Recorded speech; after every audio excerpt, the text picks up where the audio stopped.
Greetings, dear friends. This is another collection of simple repairs. In this video series, I share the most basic equipment repairs from my experience. Typically, a very basic set of tools is enough to repeat the repairs. So, today I'll be repairing my multimeter, which I use when repairing equipment. Recently, it started acting up a bit. The voltmeter mode started turning on erratically. There was also an issue with the continuity test mode. Honestly, I thought such defects couldn't be repaired, since the root cause of the problem was the quality of the device itself. But it turned out to be a little different. Repairs are possible, and the defects are extremely easy to fix, after which the device works like new. I think many will find my experience from this repair useful. The next repair will be about another Allpower's R600 charging station, or more precisely, the board from it. In one of my videos, I talked about repairing a similar board when the 12 volts from the cigarette lighter port was lost. A subscriber encountered the same problem and tried to repeat the repair, but something went wrong, as the board wouldn't work after that. I'll tell you what the problem was. Although, again, it turned out to be quite simple. And the last repair will be about a portable Nitecore repellent. This is a mosquito repellent, mainly used by fishermen. One of my subscribers sent it. The reported defect is that 11 battery slots don't work. This is also a good classic example of a simple repair, very useful for beginner repairmen. So, I'll start my selection with a multimeter.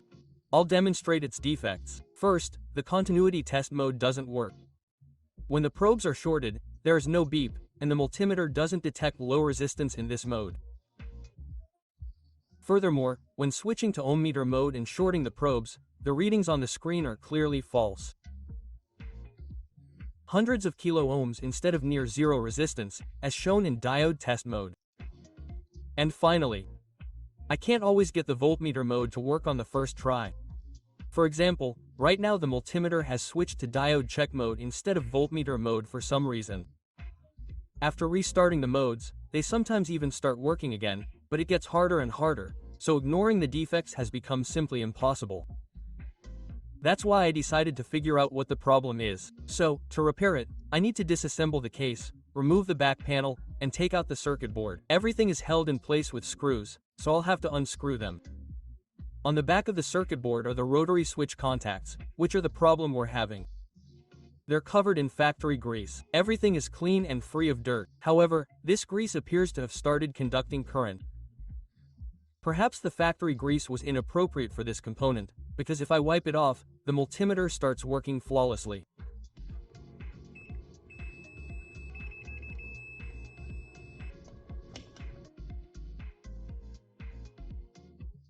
I wouldn't leave the contacts completely unlubricated, as this will lead to increased wear.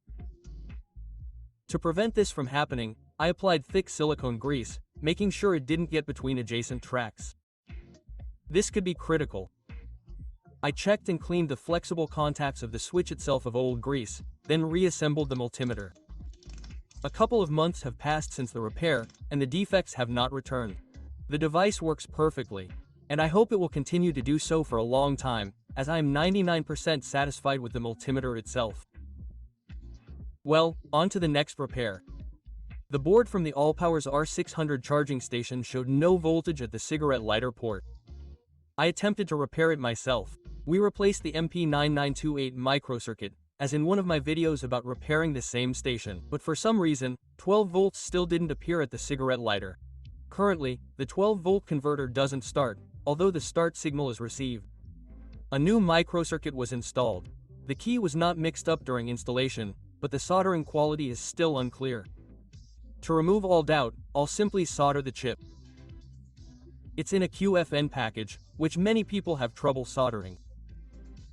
I'll demonstrate again how to reliably solder a chip in such a package. First, you need to apply flux to the contacts. I use NC59. Next, I heat the chip with a hairdryer until the solder melts and press down on the chip body with tweezers to squeeze out excess solder.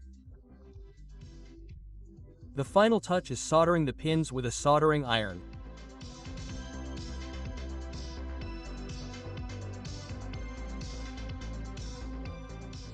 I clean off the flux.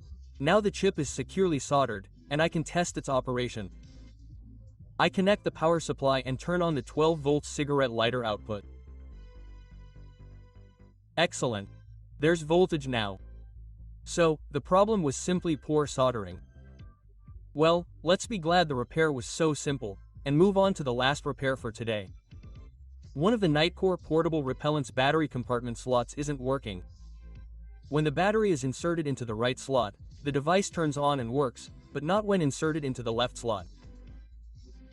The owner noted that the defect occurred after a possible battery reversal. To determine the cause, the device will have to be disassembled. I unscrewed the screws and removed the housing. Power from the batteries is supplied to the board through fuses, one of which has blown the one responsible for the left slot. The fuse is marked Y. This marking corresponds to a rating of 15. I ordered new fuses in the same 126 amp housing. All that remains is to replace them. I desoldered the old fuse and soldered the new one in. I used a soldering iron for this. In addition to replacing the fuse, I repaired the broken housing fasteners using epoxy glue. After reassembling, I tested the operation. Now the repellent works from both battery compartment slots. I checked the device's functionality using a thermal imager.